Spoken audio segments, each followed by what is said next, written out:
Roboquest is the best first-person shooter roguelite you haven't played. Sit back and relax as I go over what makes Roboquest the best game in the genre. Roboquest is a game where you fight off evil robots in a post-apocalyptic world with the help of a young engineer named Max. Straight off the bat, you can see a lot of inspiration was taken from games like Doom, Diablo, and Nuclear Throne, with an art style that will remind you of Borderlands. RyseUp Studios, the developer of Roboquest, did a perfect job of combining both FPS and roguelike elements, creating one cohesive piece.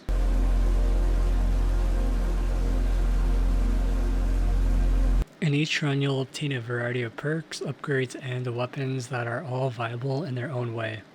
This keeps each run feeling different and unique, adding a ton of replayability to Roboquest in a completely balanced way. The more you play and the more knowledge you acquire about Roboquest, the better each run will be for you. This means you're more reliant on personal skill as opposed to RNG. Just get good.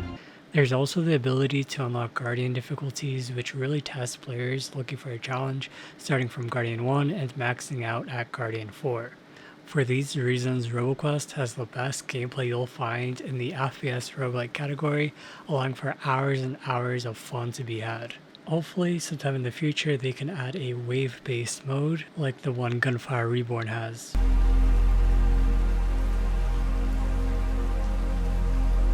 Combat in Roboquest is extremely fast-paced and intense, requiring you to be both mobile and accurate. Skill issue. This kind of combat does focus more on your personal skill as opposed to RNG and damage output from your weapons and upgrades themselves, also known as your build. This kind of focus on skill makes combat a truly rewarding experience once you're able to improve and eventually master it. It'll of course benefit you to have a background in shooters, but it is absolutely not required for you to get into Roboquest. There's also ways to make combat easier for yourself by lowering the difficulty level and strengthening aim assist if you're on a controller. Let's go! Too easy, dude. Give me that crown. You can also look at build guides if you're unsure what class and build type you want to run. Combat in Roboquest is very accessible, easy to learn, but hard to master. You cannot tell me this does not look fun.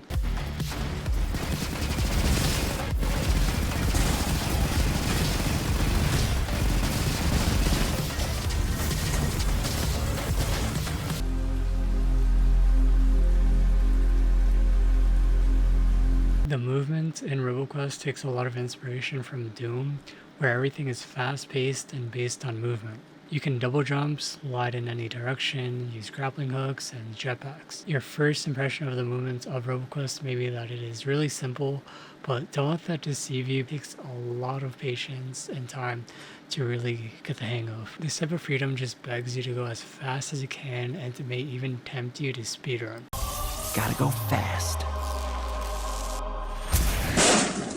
Movement in Roboquest is extremely fluid and smooth, which makes me think I'm playing a AAA title. RyseUp Studios absolutely nailed the movement in Roboquest.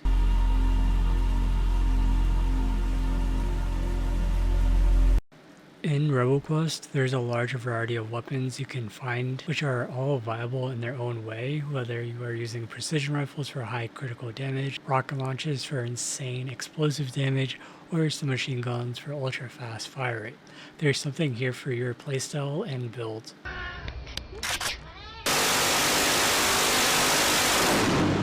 After many hours in Roboquest, I still find myself enjoying and experimenting with weapons I completely shied away from when I first started playing.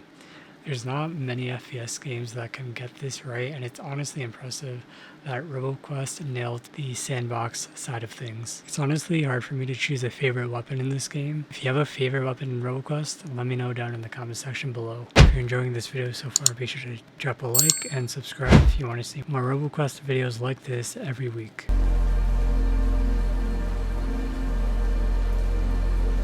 In Roboquest, the Basecamp is a hub, which is where you'll be spending your time whenever you aren't in a run. At the Basecamp, you'll be able to upgrade your meta progression, change classes, equip gadgets, search for players, and change the difficulty of the game. This makes the game completely interactive and more enjoyable than having to change a few things in a main menu. Impressive. Very nice. You can experiment with movement and class abilities at the base camp if you need to warm up or you're trying to test some mechanics out. You can also just skip going to base camp after every run if you choose to. Having a base camp in Roboquest as opposed to a main menu fits Roboquest's aesthetic and vibe perfectly and was a great design choice by the developers. I'm glad they didn't take the easy way out by just keeping everything in a main menu, like most games do.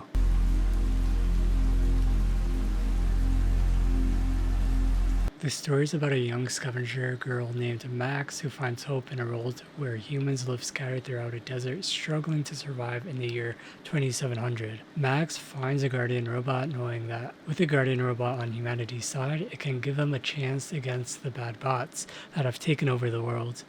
I personally don't play roguelites for the story. Are you serious right now, bro? But I have found myself getting heavily invested into the story and lore that Roboquest has to offer. There's also really nice cutscenes you can watch when completing an area for the first time, which is not something most roguelites provide nowadays. Roboquest's story breathes life into each area, robot, enemy, and the boss you encounter. There's an option to rewatch cutscenes. If you do end up skipping a cutscene, you could always go back and watch it at the base camp.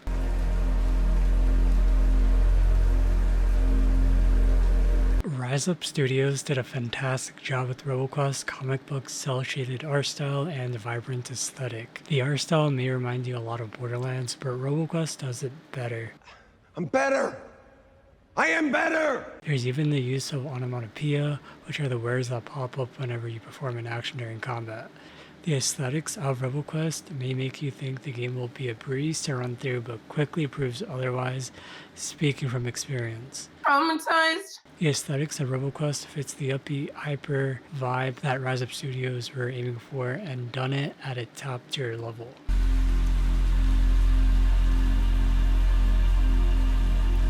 As of release 1.0, there are 6 classes to choose from in Roboquest who all specialize in their own things. You have Guardian that fits the tank archetype, Commando who fits the CQC role, Ranger that fits the long range, high damage type, Recon who excels at melee, Engineer who could summon a bunch of drones, and Elementalist who can utilize each element in unique ways.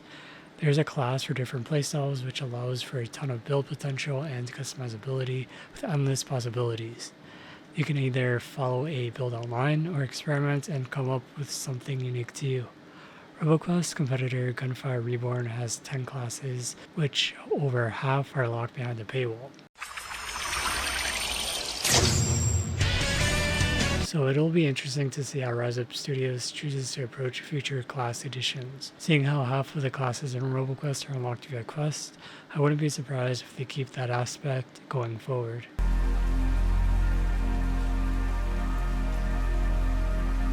The combination of a class, weapons, upgrades, and perks forms something known as a build. A build can be completely experimental or refined to a T. Yo, it's T. There's many different builds that you can try out in Roboquest, but you'll quickly realize that certain classes work best following certain builds. For example, Guardian excels at high fire rate builds, but outright struggles with critical damage builds. Not all classes have access to the same upgrades either, which in turn helps give them their own identities. It isn't essential to follow builds in Roboquest unless you're pushing into the Guardian difficulties, but even then, a good level of your success will come from your knowledge and skill in the game. Knowledge.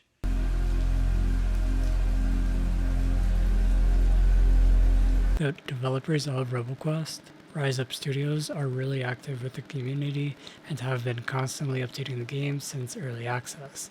They also communicate their plans with the Roboquest community, show some teasers, and talk about things they plan on patching in upcoming updates.